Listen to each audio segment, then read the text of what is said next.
Mi novio se enamoró de una bruja. Hace algunos años me sucedió algo que me persigue hasta el día de hoy en mis más horribles pesadillas. Mi nombre es Tania González y tenía 18 años cuando empezó todo. En ese entonces los problemas eran más grandes que mis sueños. No sabía qué estudiar, mi relación amorosa no iba bien, no tenía trabajo y mis padres se habían divorciado, así que necesitaba un respiro para poder pensar. Mi madre me dijo que hablará con mis primos para planear un viaje y distraerme. Me pareció una gran idea, así que los llamé y les conté la idea del viaje. Además, sin decirle a mi madre, invité a Jorge, mi novio de ese entonces. Todos aceptaron y mi padre nos prestó su carro, un poco viejo, pero funcionaba para ir y venir de mi ciudad a nuestro destino. Siendo sincera, me sentía deprimida, nada me consolaba. Dicen que cuando las emociones son negativas es más fácil que el mal se apodere de ti, de tus noches y de tus sueños, y eso me sucedió. Por las noches tenía pesadillas horribles en donde un ser con cuernos me jalaba de la cama y me llevaba al infierno. Otras veces escuchaba cómo rasgaban la pared, y a veces una voz espeluznante susurraba mi nombre. El miedo se apoderaba de mi mente y la piel se me ponía de gallina. En el fondo sabía que todo era causado por mi carente salud mental. Quizá no era algo paranormal, solo mis pensamientos jugándome una mala pasada. En fin, una semana después llegó el día del viaje y estaba muy emocionada. Principalmente porque iba a estar con Jorge, mi novio, a quien quería demasiado, pero habíamos tenido muchos problemas esas últimas semanas. El amor en ese entonces era complicado para mí, todo en mi vida se estaba yendo abajo y hasta eso me daba miedo. Quería recuperar a mi novio, mi vida en la escuela y saber cómo lidiar con la ruptura de mis padres. Y bueno, mi primo Luis manejaba y mi otro primo llamado Jaime era el copiloto, y yo iba atrás. Después pasamos por Jorge y fuimos directo a nuestro destino, que era una ciudad en el norte del país en donde vivía una de nuestras tías y otros primos. La pasaríamos muy bien y todo saldría de maravilla. Sería relajante para todos. Durante el camino cantamos nuestras canciones favoritas, además de platicar y dormir por ratos. Todo iba bastante normal hasta que llegamos a una zona desértica. Eran las 7 de la noche y la verdad ya estábamos bastante aburridos y cansados, así que buscamos alguna distracción, pero era obvio que en medio de la nada no la encontraríamos. Pasó un rato más y todos nos quedamos en silencio. Ya no sabíamos de qué hablar y la verdad ya estábamos hartos del viaje. De repente comenzó a sentirse mucho frío, un frío que helaba los huesos. Y lo peor era que además comenzamos a tener mucho miedo. Era como si nuestro sexto sentido nos estuviera avisando que algo estaba mal. Mi primo Jaime le dijo a Luis que manejara más rápido, porque sentía que corríamos peligro por ese lugar. Luis obedeció y la verdad sentí que el corazón se me salía del pecho, porque me daba mucho miedo la velocidad.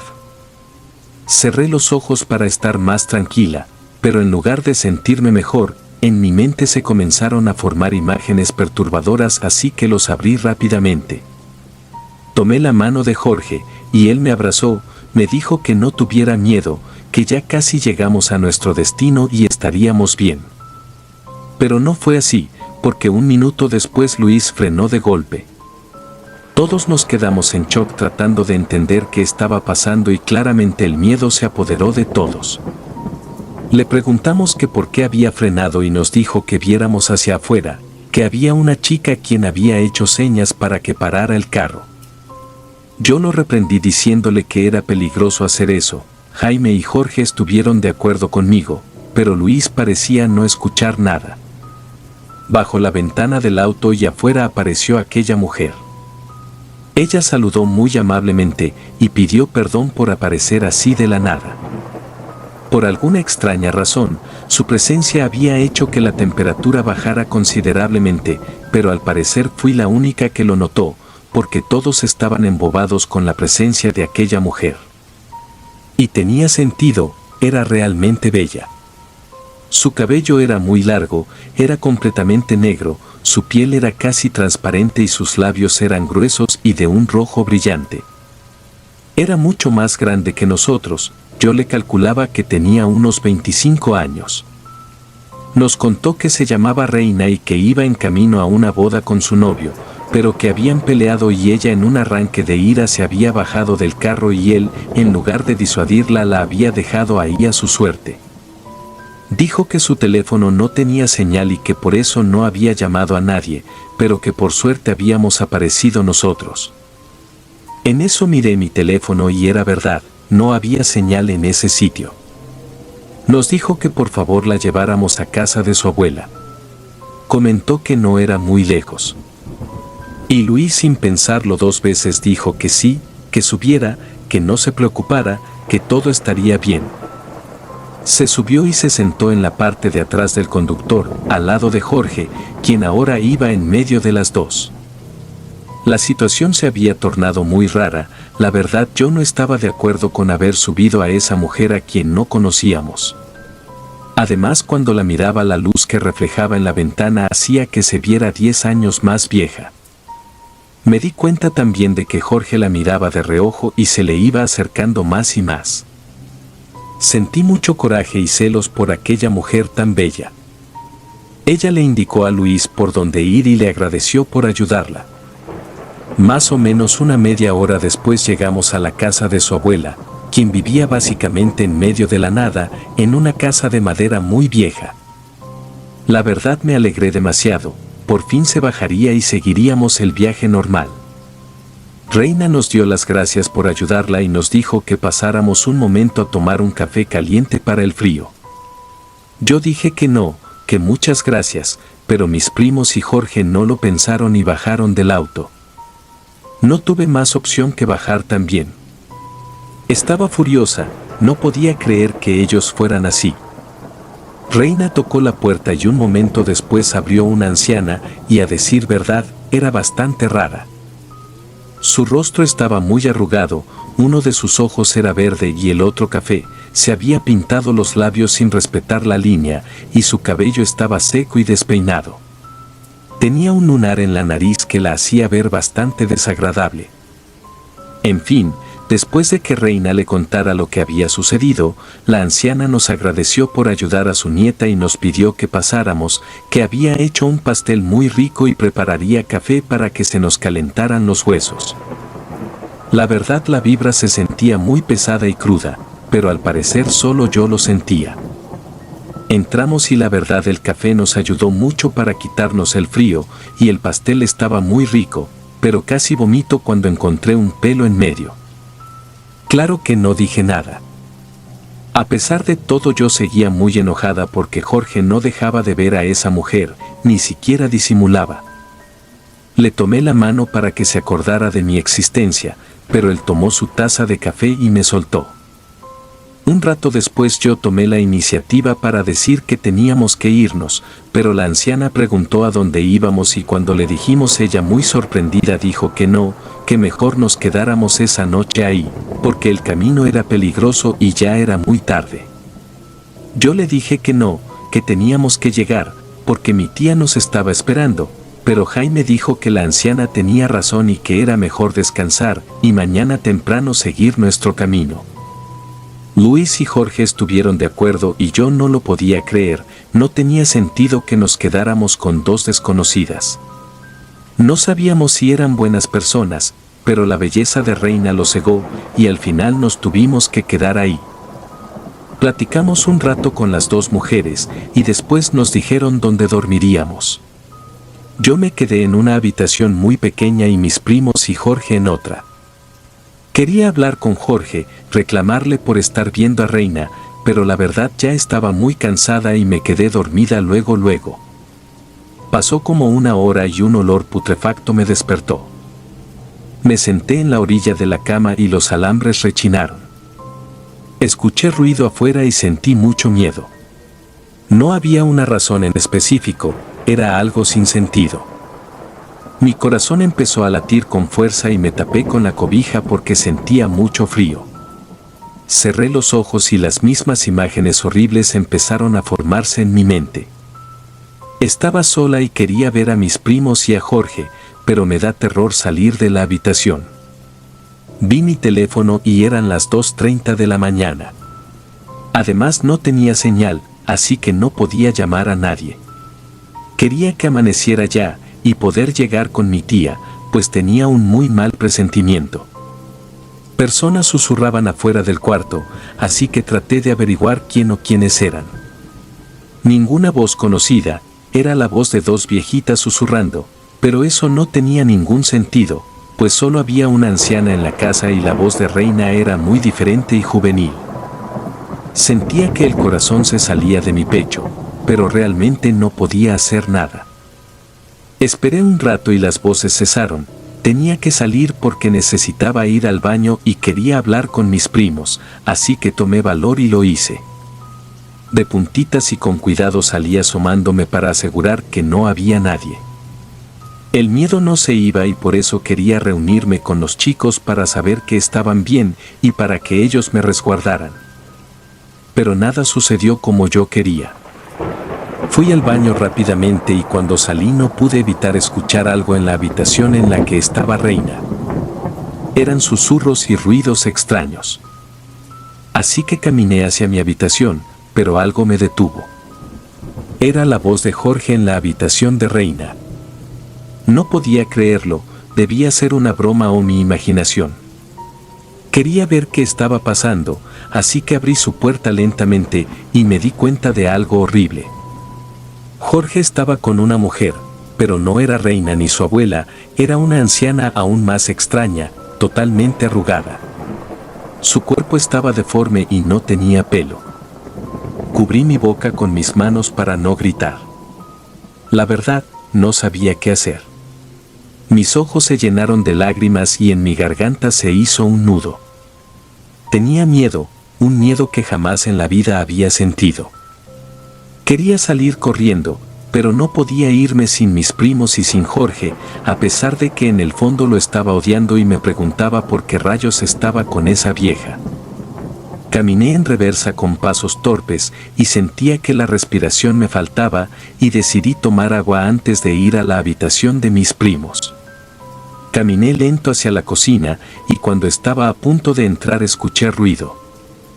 Me asomé con cuidado y lo que vi me dejó completamente en shock.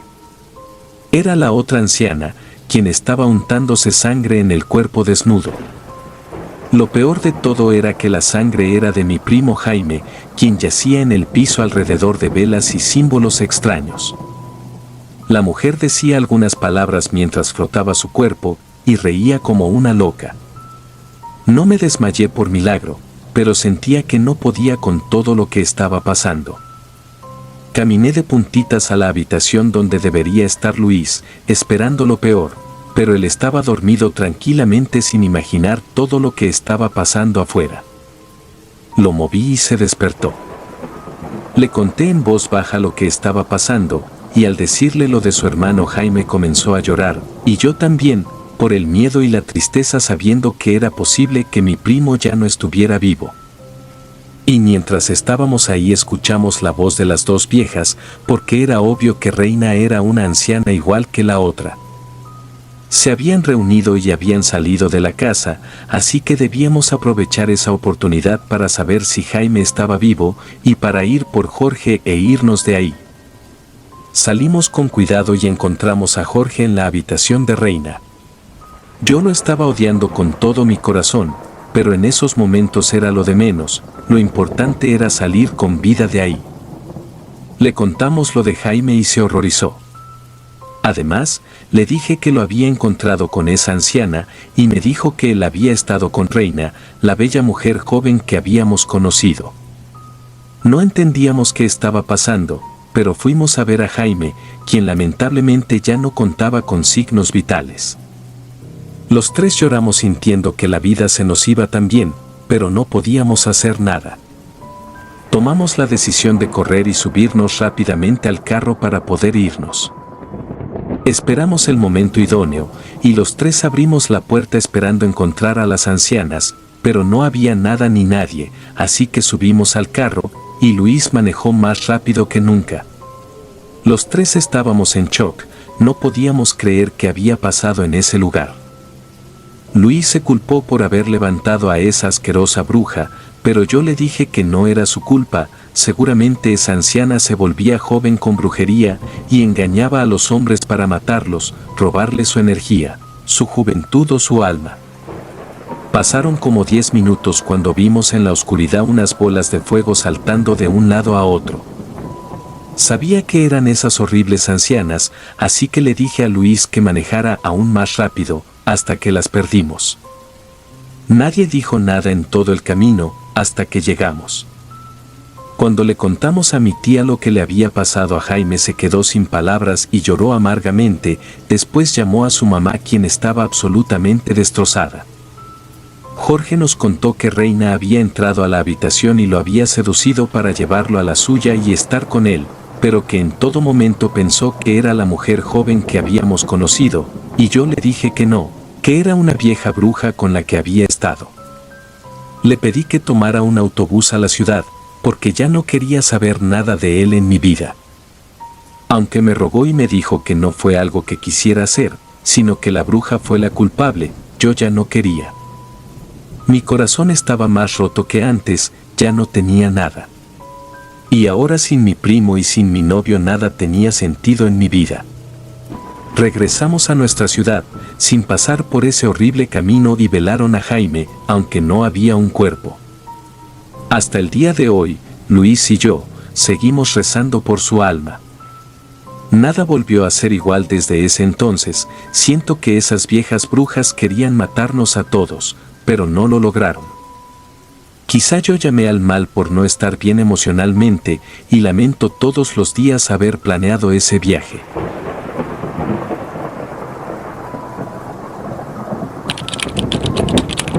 Los hechizos de una gitana. Cuando conocí a Raúl, me desempeñaba como arquitecta de una empresa de construcción de mi ciudad. Él llegó designado por los principales accionistas para convertirse en director financiero. Fue amor a primera vista. Su porte elegante y sus ojos verdes hicieron que perdiera la cordura con solo verlo. Luego, con la interacción diaria, no tardó en llegar la primera cita y las noches de pasión. Siempre me pregunté cómo un hombre como aquel no tenía una esposa. Pero aunque tenía mis dudas, nunca le pregunté al respecto, porque, si le soy sincera, le tenía mucho miedo a la respuesta. Sí, moría de miedo a escuchar lo que no quería y que mi castillo de naipes se viniera abajo al descubrir que tenía familia y que me considerara solo un pasatiempo. Lo cierto es que nuestra relación parecía bastante sólida. Dormía conmigo en mi casa todas las noches, y luego nos íbamos juntos al trabajo todos los días. Jamás hablaba de su familia, solo de su madre. Decía que era una señora enferma, y que vivía con su hermana menor, que era estudiante aún. Por eso iba a menudo al banco para hacer transferencias a una cuenta que, supuestamente, era de su madre. Porque mientras su hermana fuera menor de edad, él era el responsable de sostenerlas a las dos. 2 veces al mes viajaba a su pueblo y estaba allá 2 o 3 días. Luego, a su regreso, todo seguía como antes, todo amor y felicidad. Una vez, cuando estaba preparando las maletas, le hablé y le pregunté cuándo me llevaría a conocer a su madre y a su hermana. Noté que la pregunta lo puso muy nervioso. Me dijo que en otra ocasión sería, porque por la enfermedad de ella no era recomendable darle emociones fuertes. Pero que, cuando estuviera con ella, le iba a hablar de mí. Aunque yo esperaba que me llevara con él en esa ocasión, no me quedó más remedio que resignarme. Pensé que si pretendía hablarle de mí, ya era algo. En el próximo viaje, de seguro lograría lo que yo estaba soñando. De momento me tocó conformarme y quedarme a esperar por su regreso. Lo acompañé al aeropuerto y lo despedí como su esposa que era, al menos yo me sentía así. Al salir del aeropuerto, sentí la primera fatiga. Fue necesario que un trabajador del lugar prácticamente me tomara en brazos y me llevara hasta uno de los asientos. Luego, comenzó a echarme aire directamente al rostro con una penca. Una señora me alcanzó un vaso con agua y se sentó a mi lado para velar que me recuperara. Muchacha, tú estás embarazada. La pregunta me sorprendió y respondí como un resorte y sin pensar, no, yo no. ¿Estás segura? ¿No has notado si te ha faltado el periodo? Hasta ese momento no me había percatado, pero esa desconocida parecía conocerme más que yo misma. Ciertamente, tenía 10 días de retraso, pero se lo estaba achacando a que los retrasos menstruales son muy normales en mí. Cuando me sentí mejor, me dirigí hasta donde había dejado aparcado mi auto. Lo puse en marcha y regresé a mi casa, y al otro día no pude ir a trabajar.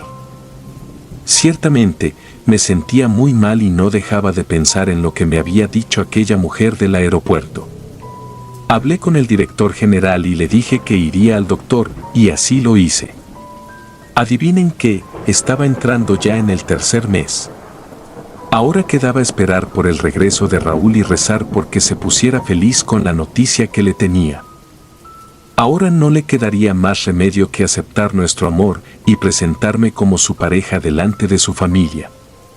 Estaba tan entusiasmada que ya no podía esperar para darle la noticia de que sería padre. Pues moría de ganas de ver su rostro cuando supiera que el fruto de nuestro amor palpitaba dentro de mi vientre. Esa noche, después de comer, tuve aquella idea que le daría un vuelco radical a mi vida. Aquella maldita idea, que ahora sé que es de las peores que he tenido jamás. Ya estaba acostada cuando agarré el teléfono y marqué a su celular. Dio muchos timbres hasta que fue contestado. Cuando contestó la llamada, muy emocionada, le dije, mi amor, tengo algo que contarte. Entonces, mi ser se congeló cuando la voz de una mujer me contestó. Entonces me disculpé alegando haberme equivocado de número. Inmediatamente colgué y solté el celular sobre la cama. ¿Cómo podía ser que una mujer contestara el celular de mi pareja? ¿Quién era ella y dónde estaba él? Podrás imaginarte lo mal que me puse. Casi no pude dormir con tantos celos, pues comencé a sentirme engañada. Él nunca me habló de que fuera casado. Los próximos días fueron un calvario. Raúl me llamó una vez para saber cómo estaba y me dijo que regresaría en unos días. Lo más lógico era contarle en ese momento de aquel asunto, pero el miedo impidió que lo hiciera. Tenía muchas dudas, pero una cosa tenía clara, no era el momento. Mientras hablaba, noté que su voz estaba rara, como si tuviera un peso grande sobre sus hombros. Tal vez era idea mía, pero sentía que su voz estaba como ausente. Aquella llamada duró poco tiempo, creo que no fue más de 15 minutos. Cuando colgó, quedé aún más desconcertada. Me preguntaba si aquella mujer le habría contado que lo llamé y era por eso que lo sentí tan raro. Pero aunque me preocupara, solo me quedaba esperar. Al otro día fui a trabajar aunque seguía sintiéndome muy mal, con aquellas náuseas terribles, características de una mujer en mi estado. Casi llegaba cuando aquella mujer me salió al paso. Yo la crucé y continué mi camino porque no la conocía. Hasta que escuché aquellas palabras y me paralicé.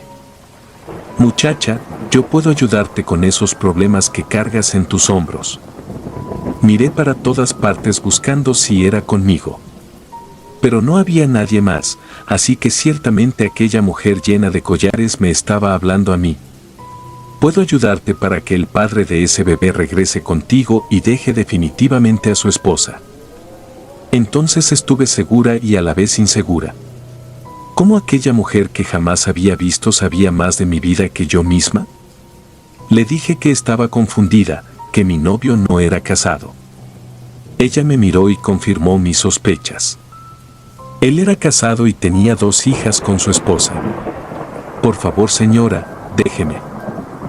Yo no sé de lo que está usted hablando, le dije y seguí mi camino. Mientras me marchaba, la escuché decir que su campamento estaba en las afueras del pueblo, que allí me estaría esperando. Raúl regresó al otro día. Me sorprendí al verlo llegar a la empresa porque ni siquiera fue al departamento que teníamos rentado juntos para llevar sus cosas. Estaba evitándome y eso me dolía. Con cada minuto que transcurría, me convencía más de que lo que me dijo aquella gitana era verdad. Raúl vivía una doble vida, pues tenía esposa e hijos. Y por lo visto ya había decidido con quién quería quedarse, y esa no era yo. Aunque tenía mucho miedo al encuentro con él, estaba convencida de que era algo que debía suceder. Después de compartir con él mucho tiempo de mi vida y llevar un hijo suyo dentro de mis entrañas, tenía derecho a exigir una explicación. Por tanto, sin pensarlo más, me dirigí directamente a su oficina. La secretaria intentó detenerme, pero me las ingenié para entrar antes de que ella pudiera impedírmelo. Raúl levantó la mirada cuando sintió la algarabía. Yo estaba entrando por la puerta y la secretaria me decía que no podía entrar. Entonces él le dijo que me dejara y que no permitiera que nadie nos interrumpiera. El ambiente estaba tenso, nunca vi a Raúl tan serio. Me pidió que me sentara y lo escuchara sin interrumpirlo. Me habló de su esposa y los 2 hijos que tenía con ella y me pidió disculpas por no habérmelo contado antes. Pero me dijo que no pensaba romper con su matrimonio y que de hecho había vuelto solo para dejar sus asuntos claros antes de regresar definitivamente a su pueblo. Yo estaba destrozada y comencé a llorar. Y le dije de mi embarazo, esperando a que eso lo hiciera valorar la idea de cambiar de opinión y quedarse a mi lado. Pero no fue así. Al principio se sorprendió con la noticia, pero luego me dijo que lo sentía mucho, pero que debía valorar la posibilidad de abortar. Él quería que yo abortara a nuestro hijo. ¿Cómo era tan cruel y me pedía semejante cosa? ¿Cómo era posible que yo me hubiera equivocado tanto? Salí de su oficina con el corazón hecho 1000 pedazos y me fui a la mía. Lloré tanto que mis ojos me ardían y mi garganta estaba reseca. Cuando me sentí mejor, retocó mi maquillaje para intentar esconder el color rojizo de mi piel, provocado por el llanto, y tratando de pasar inadvertida salí de la empresa. Mientras caminaba pensaba en todo lo que me estaba pasando. No pensaba renunciar a él, mucho menos a mi hijo. Entonces recordé lo que me dijo aquella mujer unos días antes. Yo no soy muy devota a esas cosas, pero en mi desesperación fue la única salida que vi. Le hice señas para que se detuviera a un taxi que pasaba. Corrí hasta donde estaba y me subí. Le pregunté al taxista si conocía dónde estaba ubicado un campamento gitano, que según había escuchado estaba en las afueras del pueblo. Me dijo que sí sabía, pero que era muy peligroso ir en esa dirección. Que me podía acercar, pero que no me llevaría hasta allí mismo. En mi desesperación estuve de acuerdo. Sabía que si alguien podía evitar que Raúl me abandonara definitivamente era ella. Por lo que me dijo aquel día, estaba segura de que debía ser muy poderosa. Habían pasado alrededor de 30 minutos cuando me estaba bajando del taxi. Delante de mí estaba un bosque de pino, el que debía atravesar para poder llegar al campamento gitano que estaba ubicado después. Reconozco que mientras caminaba entre los árboles sentía bastante miedo. Podía ser asaltada, eso era una posibilidad que debía valorar. Sobre todo teniendo en cuenta la mala reputación que tienen los gitanos. Ya podía ver el campamento cuando una mano me detuvo y un cuchillo acarició mi cuello. ¿Dónde vas, linda? ¿Tus papás no te enseñaron a no entrar a un terreno ajeno sin permiso? Por favor, señor, no me hagas daño, solo vengo porque la señora de los collares me dijo que la buscara aquí. Entonces el desconocido me soltó, mientras guardaba el cuchillo en la funda que llevaba puesta en la cintura. Después, con gesto, me indicó que lo siguiera y me llevó hasta aquella choza. Todo en aquel campamento era muy sencillo. Las personas estaban vestidas de una manera muy extravagante. Los hombres llevaban el pecho desnudo o apenas cubierto. Las mujeres con vestidos y muchas joyas estaban alrededor del fogón de leña cocinando los alimentos. A ciencia cierta se podía notar que eran muy pobres, pero eran muy unidos. Eran como una enorme familia, donde al parecer la mujer de aquel día era la matriarca. El hombre entró y en un momento salió para buscarme. Levanté con mi propia mano la cortina de tela gorda que cubría la puerta de entrada y en pocos pasos estaba dentro. Todo allí adentro era escalofriante. Las enormes figuras demoníacas, con aquellos rostros tenebrosos, estaban en cada rincón de la choza. Los cuadros que representaban la Santa Muerte y el Rey de las Tinieblas estaban colgados en todas las paredes. Pero lo que sí consiguió sacarme el aliento fue el altar. Tenía muchos vasos, y algunos de ellos tenían solo agua clara, pero los otros contenían algo que, a simple vista, parecía ser una especie de líquido grumoso, oscuro y mal oliente. Las velas del altar, todas eran de color negro, y el fuego que ardía en la mecha, ardía con un tono rojizo. Era la misma mujer del día anterior. Me dijo que me estaba esperando porque sabía que iría a buscarla. En eso se me acercó y tomó mi mano. Mientras dibujaba con su dedo cada línea de mi mano, decía cosas de mi vida que yo misma desconocía. Aquella gitana practicaba la magia negra. Lo supe desde el mismo momento en que puse mis pies dentro de aquella cabaña deteriorada. Desde que tengo conciencia, siempre fui enemiga de este tipo de prácticas. Pues consideraba algo muy cruel el simple hecho de obligar a alguien a hacer lo que no quiere. Pero en ese momento y en aquella situación, ya no me importaba. Quería retener a Raúl a mi lado, aunque para ello tuviera que hacer un amarre maligno o pactar con el mismísimo Rey de las Tinieblas. La gitana, después de leer mi mano, me tiró las cartas. Decía que debía conocer hasta el último detalle para preparar un amarre efectivo, y a mí me pareció bien. Entonces me orientó todo lo que necesitaba para preparar el amarre. Me dio papel y lápiz para anotarlo, porque eran muchas cosas. Debía regresar cuando lo hubiera recolectado todo. Siempre me dijo que debía regresar lo antes posible, o Raúl se marcharía. Entonces todo se complicaría. Lo primero que debes traerme es un sapo, me dijo haciéndome reaccionar. ¿Cómo iba a agarrar un sapo si una insignificante ramita platanera me hacía gritar? Un sapo y lo más grande que puedas, recalcó. Además, voy a necesitar ropa interior de él y tuya. También, 2 muñecas confeccionadas manualmente de pedazos de tela de piezas de ropa de ustedes dos, una hembra para que te represente a ti, y otra macho para que represente a tu amor. Ay, muy importante. Me debes traer también 2 pomos de cristal, un mediano y otro grande. El más grande en dependencia al tamaño de los muñecos que hagas. Un tarro de miel de abeja y un rollo de hilo de coser de color blanco. Mientras que aquella mujer me iba diciendo, yo plasmaba en el papel cada cosa que debía buscar. Cuando terminó, me fui de aquel lugar para regresar a la casa. Antes de salir, agarré mi celular y le marqué el número telefónico del taxista que me había traído en la mañana. Tardó alrededor de 30 minutos en llegar y yo ya lo esperaba. Mientras regresábamos, le pregunté si sabía algún lugar donde pudiera encontrar un sapo grande. Aquel hombre me miró con cara de susto. Aunque no tenía ni idea de quién era yo, sí sabía qué tipo de magia practicaba aquella gitana.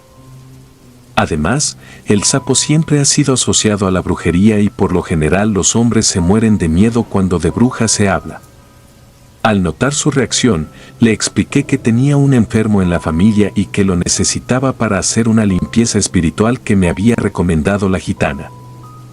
Él me comentó que conocía una tienda donde vendían animales exóticos y que seguramente allí encontraría lo que estaba buscando.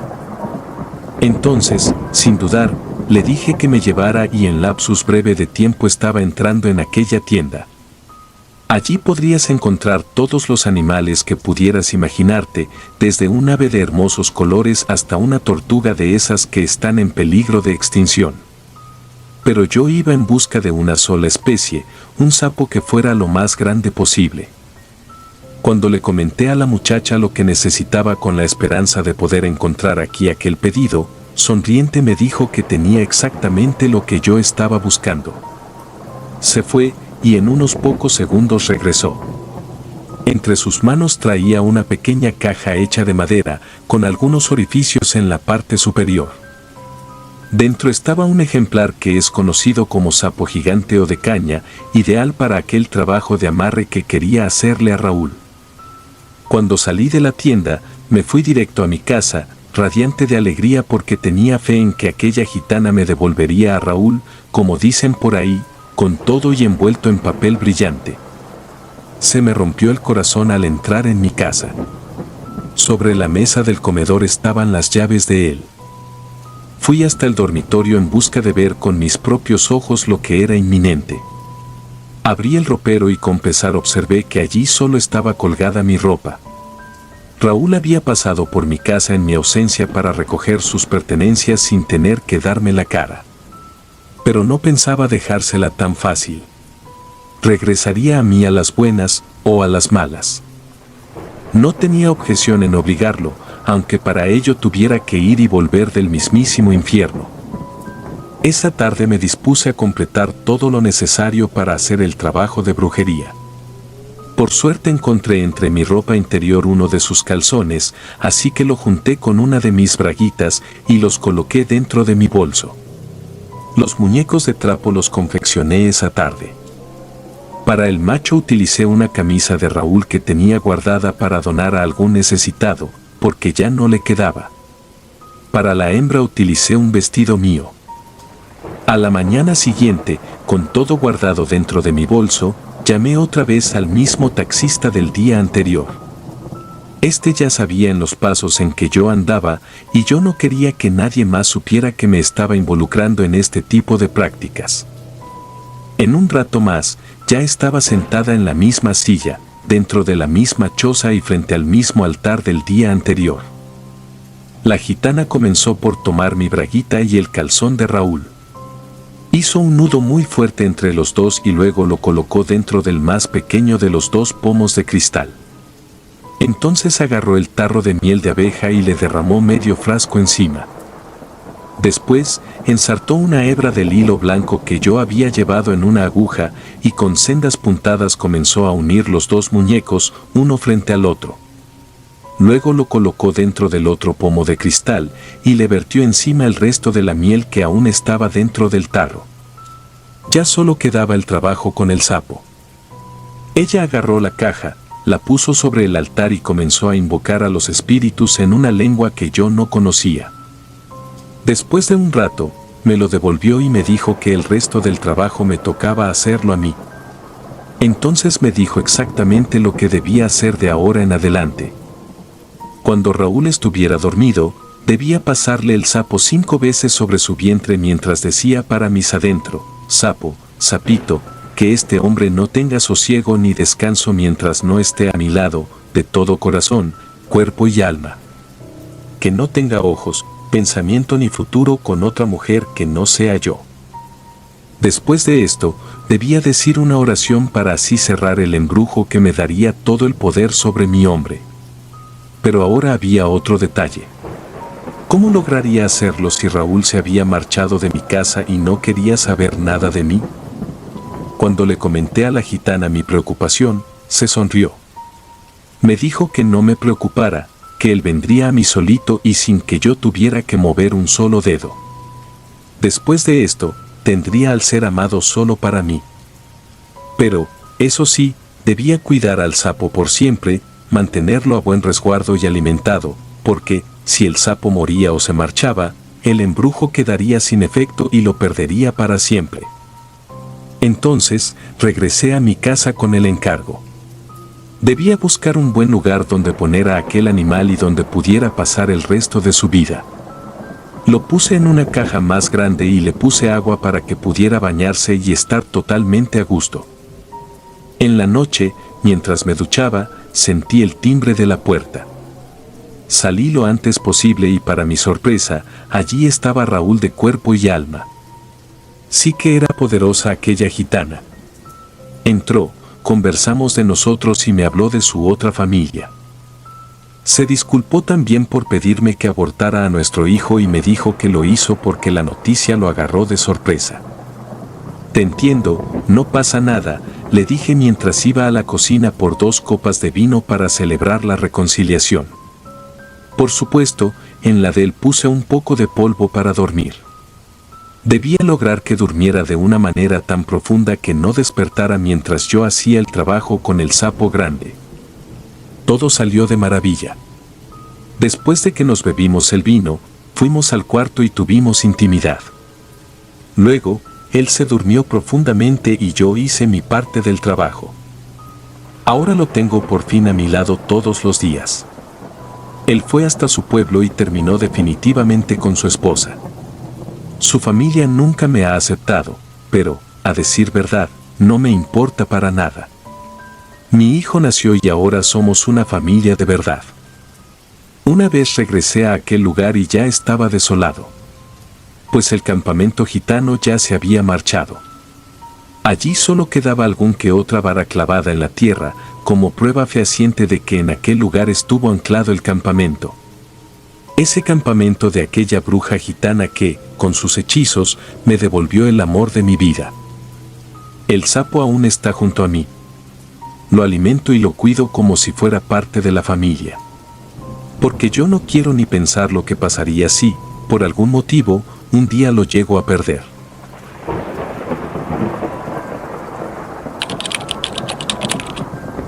Le hice un amarre a mi tío. Yo sé que ustedes no van a aprobar lo que yo hice. También estoy convencida que voy a ser muy criticada y hasta llamada ramera. Pero no me importa nada. Hasta creo que tienen razón, me considero más traicionera que Judas. Pero lo que sentía cuando veía a mi tío político era mucho más fuerte que yo. Decía Maquiavelo que el fin justifica los medios. Y yo decidí seguir su ideología. Estaba dispuesta a todo, con tal que mi tío político me viera como algo más que una chiquilla. Cuando mi tía María del Carmen comenzó a salir con él, yo apenas pasaba de 10 años. De eso han pasado ya muchos años. Pero recuerdo hasta el más mínimo detalle de ese día.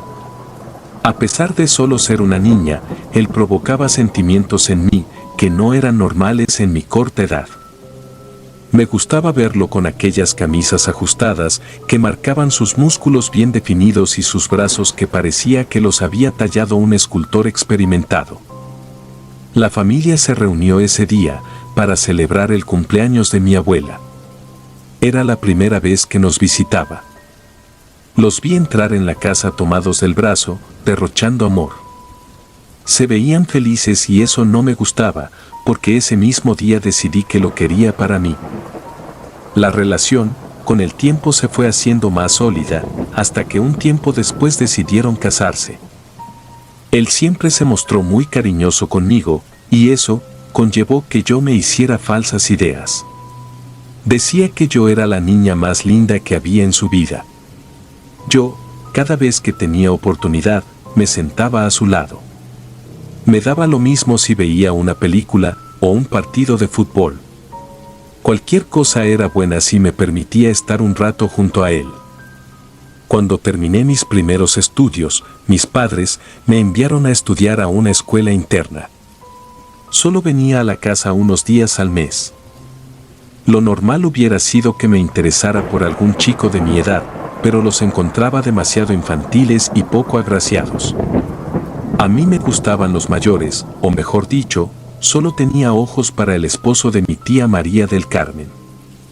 Después que me hice mayor, las cosas comenzaron a cambiar. Pues ya no me decía que era la más linda del mundo y mucho menos que era su sobrina preferida. Cuando por fin regresé a casa graduada, las cosas se comenzaron a complicar aún más. Ellos venían a menudo a mi casa, que también era la de mis abuelos, y yo comencé a coquetearle primero de una manera discreta, pero, al ver que él no se daba cuenta, comencé a tener un comportamiento más explícito, al punto de quitarme la ropa delante de él. Voy a contarles detalladamente ese episodio para que puedan entender mejor. Resulta que mi tía María del Carmen y su esposo estaban en nuestra casa. Habían venido a pasarse unos días con nosotros. Yo no perdía oportunidad de estar cerca de él.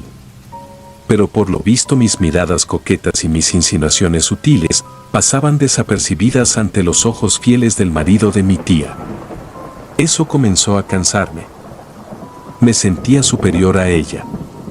Si yo era mucho más joven y bonita, ¿por qué me costaba tanto trabajo que notara mis provocaciones? Debía ser más directa. Decidida a llegar hasta el final, me mantuve atenta, buscando una oportunidad que me permitiera demostrarle a mi tío claramente mis intenciones. Entonces se me ocurrió aquello. Fui hasta un teléfono público, llamé a mi casa y pedí hablar con mi tía. Me hice pasar por Marlene, una amiga suya, y la cité para un parque. Supuestamente quería contarle algo referente a mi tío, por lo que no podía ir con él y mucho menos contarle nada. Regresé a la casa y cuando mi tía salió me metí en su cuarto. Él estaba allí sentado en la cama, con unos pantaloncillos rojos y su pecho completamente desnudo. Acababa de salir del baño después de ducharse. ¿Qué haces aquí?, me preguntó sorprendido. Yo no le dije nada. Solo desabotoné mi bata que se fue resbalando hasta caer en el piso. Aún recuerdo la cara de espanto de aquel hombre al ver mi desnudez. Se quedó mudo. Me acerqué a él, pero, lejos de los pronósticos, se levantó de la cama y se fue. Yo me puse la bata y salí también, procurando que nadie me viera. La verdad, estaba furiosa. Pues nunca fui tan rechazada en mi vida. Entonces recordé que una vez mi única amiga, Lucía, me había contado de un amarre que le hizo a su novio Ernesto. Ese amarre fue muy efectivo porque la relación de ellos pasó de ser un pasatiempo sin importancia a una relación muy estable. Fui hasta su casa y le pedí que me llevara con aquella bruja. Era muy efectiva porque se hablaba de que estaba pactada con el oscuro. Yo estaba dispuesta a todo por lograr tener a aquel hombre para mí sola, así que no me importaba que el precio fuera alto. Aunque tuviera que desaparecer a mi tía María del Carmen del mundo de los vivos, su esposo sería para mí. Al llegar al lugar donde vivía, comencé a dudar de su poder. Su hogar era una choza muy humilde, ubicada en un lugar apartado. Si tenía la oportunidad de obtener mucho dinero con su trabajo, no entendía por qué vivía en un lugar tan despoblado y en aquellas condiciones tan precarias. Una voz, venida de mi interior, interrumpió mis pensamientos. Con acento tenebroso dijo aquellas palabras: pasen que las estábamos esperando. Estaba impresionada.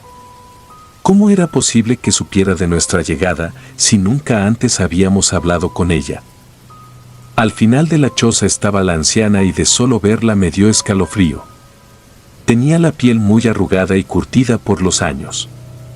El cabello recogido en una cola de caballo era totalmente blanco y también estaba la joroba que tenía en la espalda y aquellos ojos misteriosos que de tan solo mirarte te hacía retroceder. Yo sé muy bien a lo que vienes y también sé que no crees en esto. Pero después te convencerás de que para mi amo no hay imposible. Ese hombre que tú quieres lo voy a poner a tus pies. Debo advertirte que una vez comenzado el trabajo no hay marcha atrás. Así que, tú tienes la última palabra.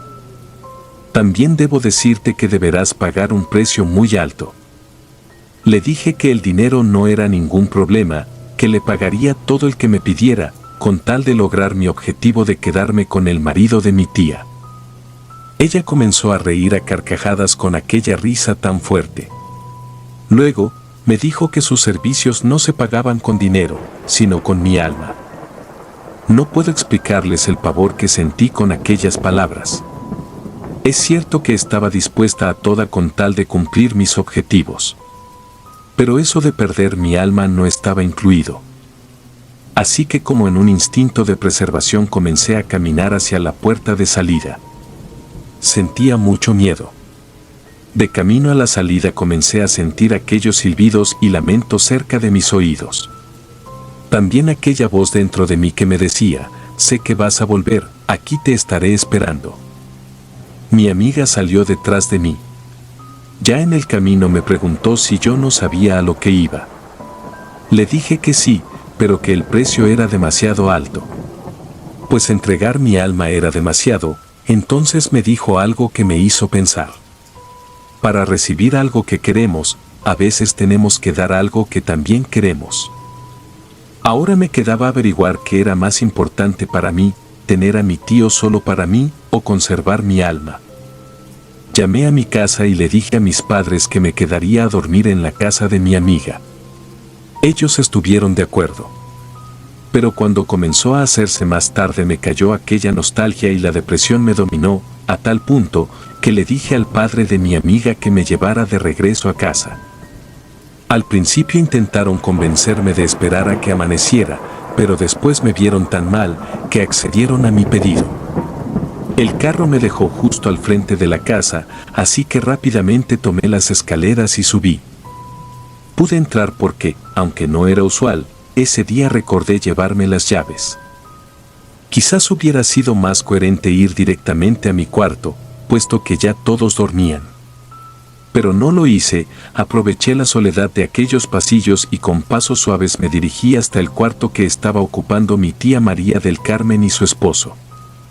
No me pregunten qué perseguía haciendo aquello, porque realmente no lo sé.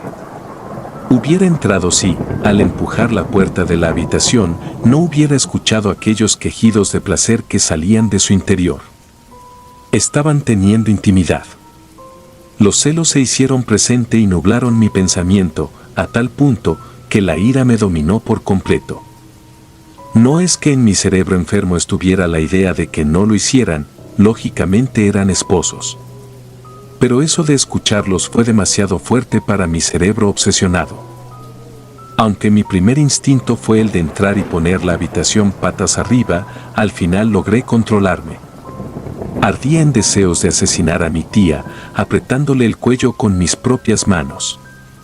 Tenía que andarme con sangre fría, calcular todo detalladamente y, con mucho tacto, planificar lo que iba a hacer a partir de ese momento. Me había quedado claro que mi amor obsesivo por mi tío no era correspondido. Para mi disgusto él amaba a su esposa y yo no podía cambiar eso, al menos jugando limpio. Esa noche prácticamente no dormí. La cama me molestaba y las sábanas me daban calor. Pensaba en cómo arrebatarle a aquel hombre a mi tía. Y volví a escuchar aquella voz en mi cabeza que me decía: recuerda que yo puedo darte lo que quieras, solo tienes que convertirte en mi sierva. Entonces vino otra vez la imagen de aquella anciana bruja que había visitado, junto con mi amiga el día anterior. ¿Tendría ella suficiente poder para desaparecer a mi tía y hacer que su esposo fuera mío? El hacerme esa pregunta me hizo estremecerme. Yo realmente no moría de amor por mi tía, pero eso de querer desaparecerla era otro nivel. ¿Estaría dispuesta a asumir la responsabilidad por su muerte con tal de lograr mis objetivos? Yo creo que sí, que valdría la pena. Era como las 10 de la mañana cuando me levanté. Me sentía muy cansada y soñolienta. Caminé por el pasillo buscando la escalera para pasarme por la cocina y prepararme algo para desayunar. No pude evitar detenerme al cruzar frente a la puerta. ¿Estarían adentro? Estiré mi mano y la abrí, mientras pensaba en qué decir si alguien me sorprendía. Al ver que en la habitación no había nadie, entré. Sabía que no encontraría otra oportunidad como aquella, debía recoger todo lo que necesitaba para el trabajo de brujería.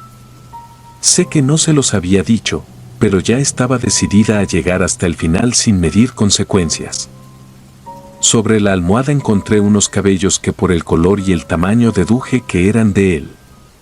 Tomé del baño un trozo de papel higiénico, los envolví y los puse en el bolsillo trasero de mi short. En el cepillo de pelo de ella que estaba en el baño encontré lo que necesitaba. Comencé a buscar y a revolcar la ropa sucia y me encontré ropa interior de los dos. Todo hubiera salido perfecto si mi tía María del Carmen no hubiera empujado la puerta en ese preciso momento. Yo estaba registrando la ropa sucia y sorprendida, me preguntó qué estaba buscando. ¿Qué haces aquí?, me preguntó. Le conté que iría a llevar la ropa a la lavandería y estaba recogiendo la ropa de la familia. Y como ellos no estaban y yo quería salir temprano, entré para recogerla. No se veía muy convencida con mis argumentos. Y realmente no puedo juzgarla, en su lugar yo tampoco lo estaría. Me dijo que dejara sus pertenencias allí, que ella misma las llevaría, y que por favor no volviera a entrar a su cuarto sin su consentimiento. Entonces salí de la habitación, fingiendo estar ofendida. Por dentro estaba feliz porque, a pesar de la inoportuna interrupción de mi tía, había logrado ocultar un calzón usado de su esposo debajo de mi sudadera, y con eso era suficiente para empezar. Fui hasta la cocina y me preparé un desayuno rápido, pues tenía prisa por salir. Llamé a mi amiga y me cité con ella para volver a la casa de la bruja decidida a todo. Ya había pasado el mediodía cuando mi amiga y yo entramos nuevamente la puerta de entrada de la choza de la bruja. La anciana nos recibió y nos dijo que nos estaba esperando porque sus aliados le habían avisado de nuestra visita. Me preguntó que si estaba segura de querer dar ese paso y le dije que sí. Entonces nos mandó a pasar al cuarto donde estaba el altar de su amo, el rey de las tinieblas. La verdad, todo allí era espeluznante. Había un altar muy grande con muchos vasos con un líquido oscuro y maloliente, que luego supe que era sangre descompuesta. Sobre la mesa había todo tipo de huesos, e inclusive cráneos humanos. En el centro una estatua de macho cabrío iluminado con velas. Y junto a ella estaba el caldero negro que contenía azufre. La anciana nos indicó entrar y sentarnos en unas sillas, mientras invocaba a los espíritus a hacerse presente en aquel lugar y en ese momento. Entonces algo muy extraño ocurrió. La espalda encorvada de la bruja se enderezó y su cuerpo, ahora esbelto, caminó a donde nosotras estábamos. Estaba poseída. Tenía los ojos rojos y un aspecto demoníaco en el rostro. Aquel espectro hundió sus dedos dentro de una copa que contenía un líquido y nos embarró la frente. Luego me dijo que iba a concederme lo que yo quería, pero que antes era necesario sellar el pacto. Yo estaba muy asustada y en ese momento comencé a dudar, pero mi amiga me dijo que no pasaba nada, que ella también lo hizo. Sí, estoy dispuesta a pactar contigo con tal que me des al marido de mi tía solo para mí. Le dije con la cabeza baja, porque no era capaz ni siquiera de mirarlo directamente a los ojos. Él me dijo que, si era consciente de que si seguía adelante, sería necesario sacar a mi tía del mundo de los vivos. Pero para mí eso no era inconveniente, debía quitarla del medio porque ella me estorbaba, y por supuesto le respondí que sí. También le dije que quería ver a mi tío, mirándome profundamente como lo hacía con ella. Entonces fue hasta el altar, agarró un cuchillo y un vaso que estaba limpio. Me agarró la mano izquierda y me dio un corte. Mi sangre comenzó a brotar hasta llegar a la mitad del vaso. Luego caminó de nuevo hasta donde estaba el altar y puso el vaso con los demás. Regresó y untó una crema negra sobre mi herida y cortó el sangramiento inmediatamente. Me pidió las pertenencias de ellos que traía guardadas dentro de mi bolso. Tomó el cabello de ella y lo echó dentro de un pomo oscuro. Luego le agregó un poco de azufre y lo puso en un rincón. Me ordenó quitarme la ropa interior que llevaba puesta y la amarró con el calzón de mi tío. Me la entregó y para que lo tirara al río. Luego puso los cabellos de él dentro de una bolsita y me dijo que debía llevarlo conmigo siempre. El trabajo estaba hecho. Según sus palabras, vería los resultados antes de lo que pensaba. Solo quedaba esperar que ellos cumplieran su parte y a cambio de que un día, cuando yo muriera, quedarse con mi alma. Cuando regresé a casa había una algarabía enorme. Mi abuela lloraba inconsolablemente y Frank se veía muy nervioso. Afuera, en la carretera, estaba aparcada una ambulancia. Los paramédicos sacaron a mi tía María del Carmen en una camilla.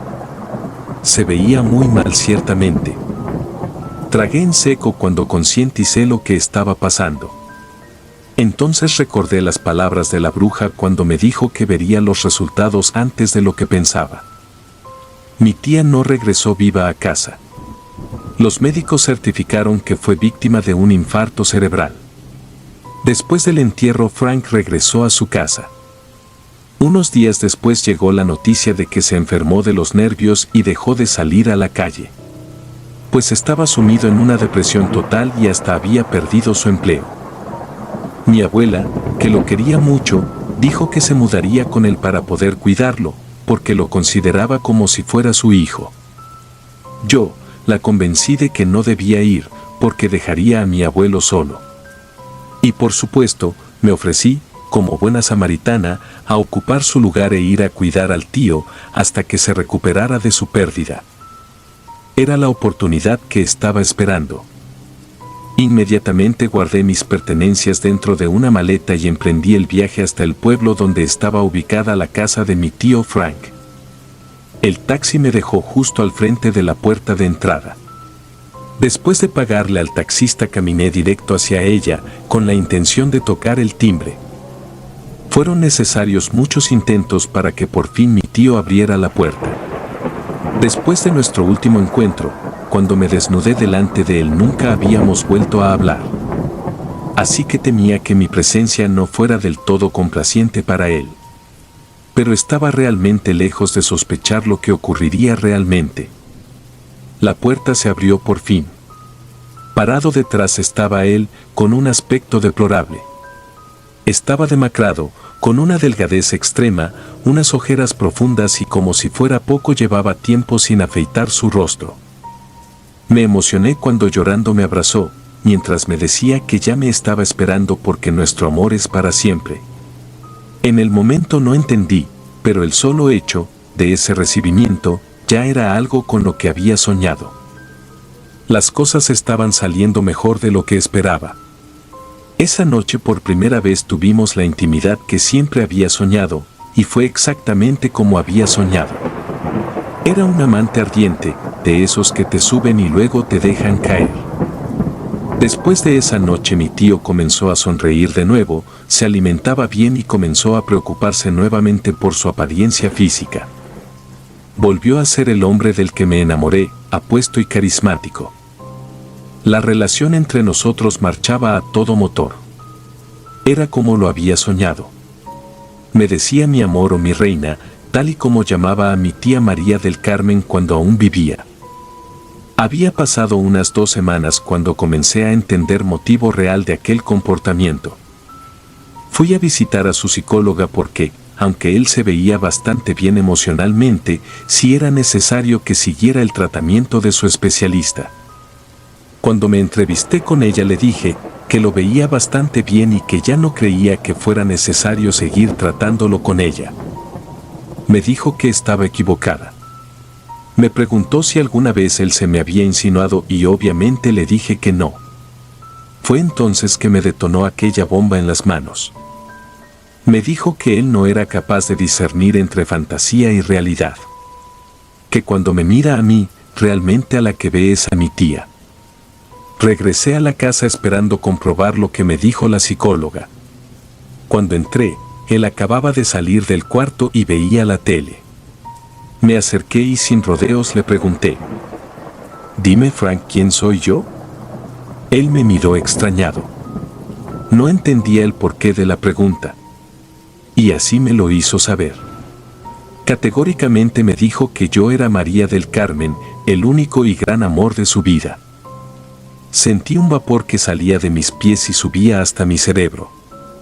Comprendí que cuando me besaba o me hacía el amor de aquella manera tan apasionada, no pensaba en mí, sino en ella.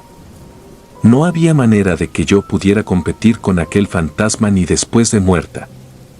Hubiera sido tan fácil acostumbrarme a la idea y quedarme allí, disfrutando de aquel amor robado.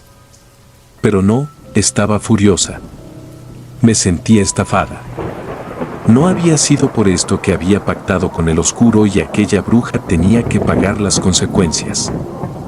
Ni siquiera recogí equipaje. Dejé a Frank parado en la puerta, sin tener ni idea de lo que estaba sucediendo. Agarré un auto de alquiler y en 2 horas estaba dentro de la choza de aquella maldita bruja, reclamándole. No entiendo qué estás reclamando. ¿No lo tienes solo para ti? Le dije que sí, pero que él veía en mí a mi tía. Ella me recordó que yo había sido muy clara con mis pedidos, y que entre ellos estaba que mi tío me mirara como lo hacía con mi tía. Ya no pude soportar más mi ira y me fui contra aquella vieja del infierno. Su cuerpo débil cayó justo al frente de la estatua del macho cabrío.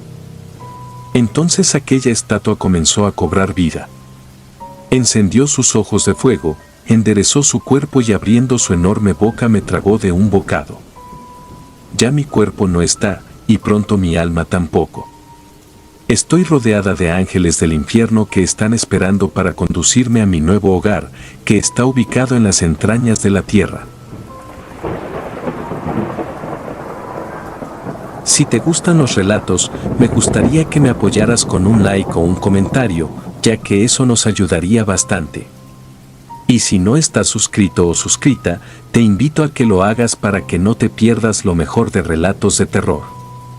Sin más, gracias por escucharnos. Relatos escritos y adaptados por Eduardo Ramírez y Mara Rey.